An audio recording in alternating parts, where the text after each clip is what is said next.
नमस्कार, आप सभी का फिर से बहुत बहुत स्वागत है आपके अपने YouTube चैनल पर। दोस्तों, बड़ी खबरें लेकर आए हैं। मुख्य समाचार विस्तार से जानेंगे कि मणिपुर से शुरू हो गई है राहुल गांधी की भारत जोड़ो न्याय यात्रा। पहले ही दिन जबरदस्त समर्थन, उमड़ा जल सैलाब। दानिश अली भी शामिल हुए हैं।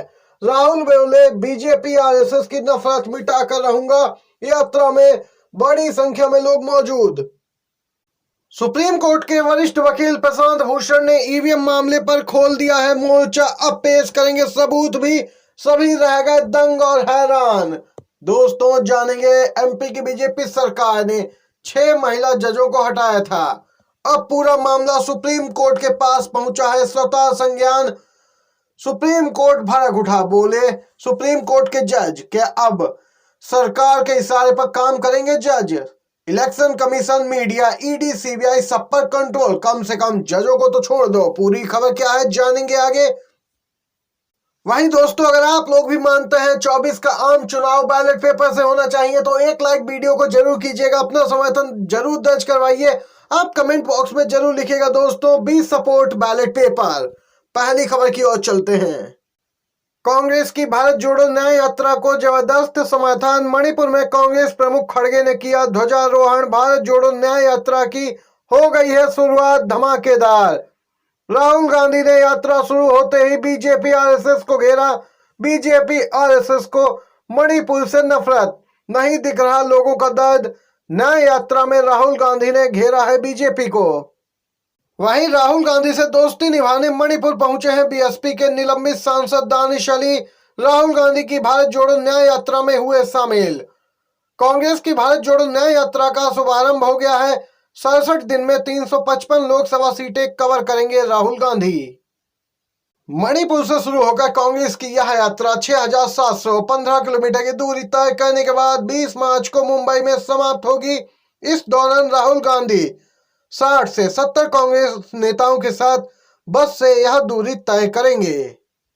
यात्रा से पहले मणिपुर हिंसा पर राहुल गांधी ने कहा कि कोने कोने में नफरत फैली, लाखों का नुकसान हुआ, जान हानि हुई, लेकिन देश के प्रधानमंत्री आप लोगों से मिलने नहीं आए। राहुल गांधी ने कहा कि शायद पीएम मोदी के लिए मणिपुर हिंदुस्तान का हिस्सा नहीं है। राहुल ने कहा कि हमने इससे पहले भारत जोड़ो यात्रा की थी, हमको बहुत अच्छा रिस्पांस मिला। लोगों ने अपना दुख हमसे बांटा और हमने भी उनकी समस्याओं को सुना है। राहुल गांधी ने कहा है कि हम आपके साथ हैं। यहाँ पे मणिपुर के लोगों को राहुल गांधी ने संबोधित किया। इसी के साथ दोस्तों, अगर आप भी मानते हैं राहुल गांधी की यात्रा एक यहाँ पे क्रांतिकारी कदम साबित होगी, 24 के चुनाव में इंडिया गठबंधन को जीत मिलेगी, तो एक लाइक जरूर कीजिएगा वीडियो को। कमेंट बॉक्स में लिखिएगा बी सपोर्ट राहुल। मध्य प्रदेश, 6 महिला जजों की बर्खास्तगी पर सुप्रीम कोर्ट ने लिया है स्वतः संज्ञान।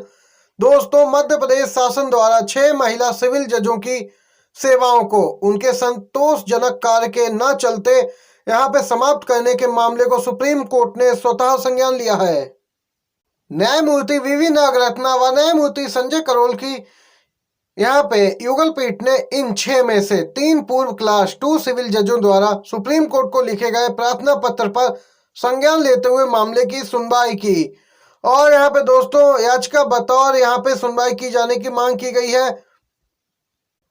आपको बताते चले, इन जजों में से एक ने बर्खास्तगी के खिलाफ सुप्रीम कोर्ट में याचिका भी दायर की थी, जिसमें उन्होंने अपने खिलाफ किसी भी प्रकार की प्रतिकूल टिप्पणी नहीं होने और 4 साल तक बेदाग सेवा रिकॉर्ड की दलील दी थी।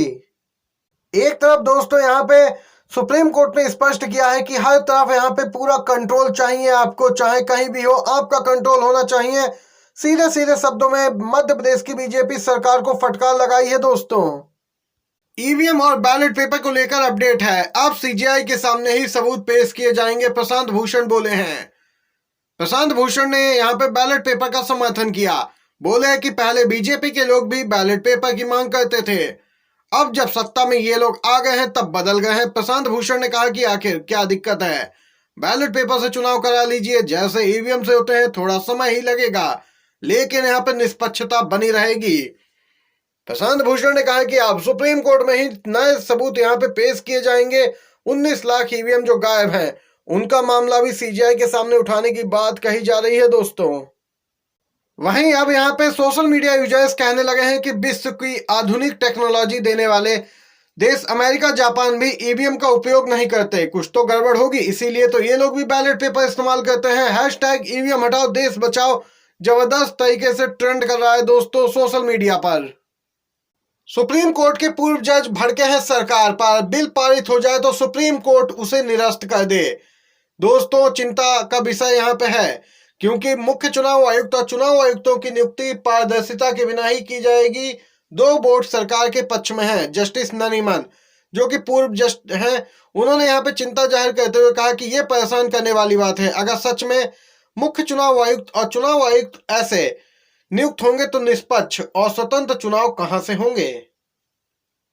उन्होंने कहा कि स्वतंत्र चुनाव महज एक कल्पना बनकर रह जाएंगे। पूर्व जज नरीमन का मानना है कि यह एक मनमाना कानून है और इसे खारिज कर देना चाहिए, क्योंकि यह चुनाव आयोग के कामकाज की स्वतंत्रता को यहाँ पे खतरे में डाल सकता है। दोस्तों आपकी क्या कुछ राय है जरूर बताइए।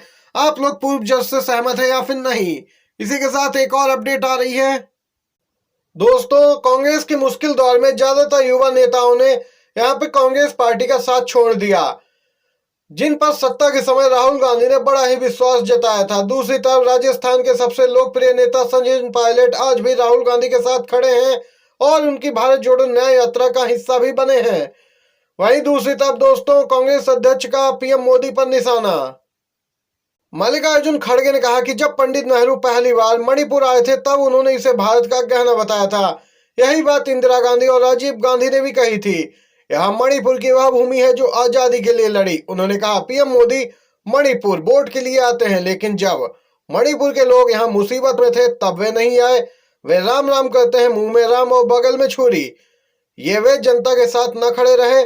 उन्होंने यहाँ पे कहा कि प्रधानमंत्री ने मणिपुर के लोगों को धोखा दिया है। वोट के लिए ये सब ढोंगबाजी नहीं करनी चाहिए। मल्लिकार्जुन खड़गे ने जोरदार तरीके से प्रधानमंत्री मोदी को घेरा है यहाँ पे अपने भाषण के दौरान।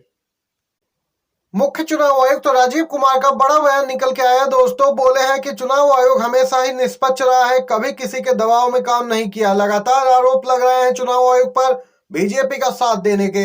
अब मुख्य चुनाव आयुक्त तो राजीव कुमार सामने आए हैं, बयान दिया है और कहा कि चुनाव आयोग अब भी पूरी तरीके से निष्पक्ष है। लेकिन आप जानते हैं कि चुनाव आयोग पर्दे के पीछे से खेल करता है और यहाँ पे सोशल मीडिया पर लोग भी कह रहे हैं कि चुनाव आयोग सिर्फ दिखावटी है, असलियत कुछ और है। जब चुनाव होते हैं तब ये बीजेपी के नेताओं के भाषण को लेकर कोई भी नोटिस या कुछ नहीं कहते, लेकिन विपक्षी नेताओं से जवाब मांगते हैं। तब निष्पक्षता कहां जाती है? बैलेट पेपर से चुनाव क्यों नहीं करवाते? सोशल मीडिया पर यूजर्स लगातार भड़के हुए हैं और बैलेट पेपर की मांग कर रहे हैं।